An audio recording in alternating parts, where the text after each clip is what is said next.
I had a friend years ago, don't even know where she is now. She's brilliant, absolutely brilliant. She wrote her thesis in I think there were 7 or 8 languages. Just phenomenal brain. And she wrote a thing about the resurrection one time that I read that was just absolutely phenomenal. After I read her paper, I thought to myself, I just need to go home and watch Gilligan's Island because I'm never going to be able to write like this. And she wrote about how through the resurrection of Christ, the lid of the tomb had been ripped off, and the darkest corner had been infused with light. Now, he says that the pains of Christ were travailing pains. Now, I don't think, at least my wife assures me, that men will never know true pain. That women definitely know true pain. I think it was Carol Burnett that said, if a man wants to know what it's like to give birth, then he needs to grab his bottom lip and stretch it completely over his head till it reaches his neck, and then he'll have some idea of what it's like to have the pain of childbirth. But to suffer pain, a non-travailing, if I can make up a word, pain, a pain that has no end, no rhyme, no reason, no fruit, is rather depressing. I don't know how you would deal with that. But let me ask you a question. Is it not true that because of Christ's redemption in our life, is it not true now that all our pain is travailing pain? That all our pain will give birth to fruit? Is it true now that we can embrace pain? Everything we can embrace now as something that will bear fruit in our lives. There is nothing that you will suffer on this earth as a Christian that will not bring forth fruit in the end. I think that's rather amazing. I think that gives us great hope. Great hope. Now, to issue in a numerous birth. He was a corn of wheat to fall into the ground and die, but the promise secured to him on that condition is bringing forth much fruit. Now look at this. Yes, a grain of wheat must fall to the ground and die, but if it doesn't die, it abides alone. But if it dies, it brings forth much fruit. Now, I want you to look at something. Yes, he humbled himself. Yes, he went to the tree. But do you think it was with some morbid martyrdom that he did so? No, he did so knowing the promises of God were true, and that if he died, he would bring forth such fruit, such glory, such exaltation, and receive such reward that it could not even be fathomed. Now, this martyrdom idea that we carry so often is wrong. There's purpose in everything. That changes everything right there. There's reward in everything. There's heavenly glory waiting for everything. Now how can we not then face all this? You see? How can we not face all this with joy? For the joy set before us. It's extremely important. Now, I want to talk about one other thing, and that is, he's going to issue in a numerous birth.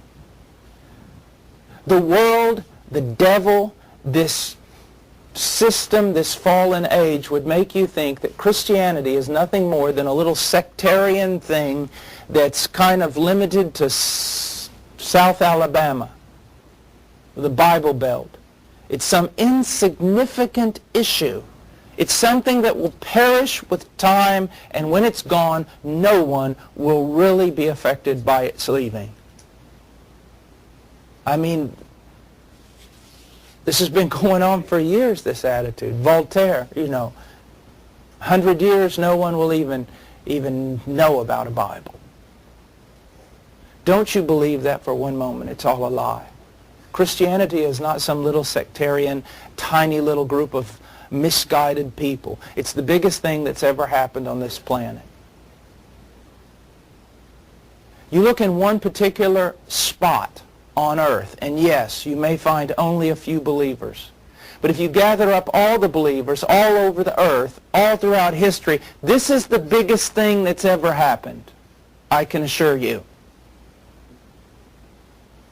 It's the biggest thing that ever happens. And what does media have to do? They have to do one of two things. They either have to take Christianity and distort it and report on a distortion, or find a distortion and report on it, but they have to ignore true Christianity because they can't deal with it. True Christianity, they have to ignore. Do you see that? And that's why these false teachers and a lot of these televangelists and all this sort of thing, not all preachers on television are bad, but a great majority of them. All it is a smokescreen of the devil. It is a deception.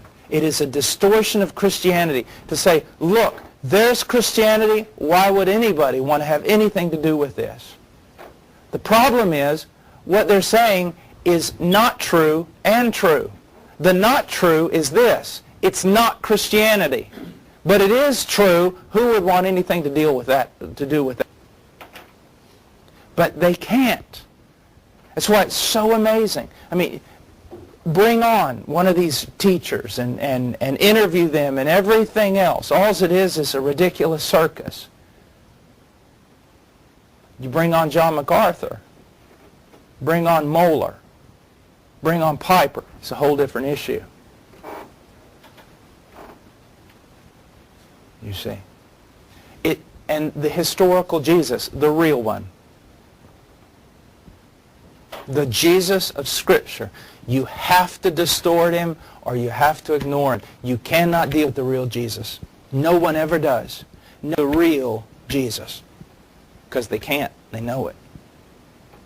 So distortions and lies. Because I want you to know something. Raise your head and shout with joy, Zion. This is a great thing. As the apostles tell us, it wasn't something done in a corner. And it did not remain in a corner. In just a matter, Paul's speaking about the entire gospel going out through the whole earth in his lifetime. The whole known world. Also, for those of you who are budding missionaries, you need to realize this. You're going to find out that wherever you go, they know a lot more about Jesus than what you think they know. And their problem is not that they do not know so much about Jesus in most cases. It's that they reject the Jesus that they know. Now, let's go on here for a moment. The promise in verse of number 4 of this fivefold promise, the promise of his inheriting all things as primary heir. I will make him my firstborn, Psalms 89:27. So the apostle says, God hath appointed him heir of all things, Hebrews 1:2. And Christ himself declares his being put in possession accordingly. All things are delivered unto me of my Father, Matthew 11:27. Thus he hath by promise suitable treasures for the supporting of the dignity conferred on him, but of this also more afterwards. I look at this and it's really hard to get a handle on it. There's just so many things here. And again, his humanity comes to mind. That this glorified Christ, let's call him Son of David. You know how David was blessed, how David was exalted all over Israel. He sat on the throne as the king, the standard of all kings of Israel. Here is a real son. Now I want you to think about this. This is not just, here's a problem. We look at we hear something like Son of David and we think, oh, Jesus is the Son of David. Think about what's really going on here. Someone actually from David's loins. This is a real son of David.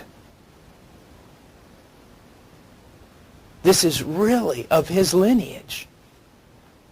You know, as after David passed the kingship on to Solomon, and then Solomon on down to his son, and down to the next son, and down to the next son, and all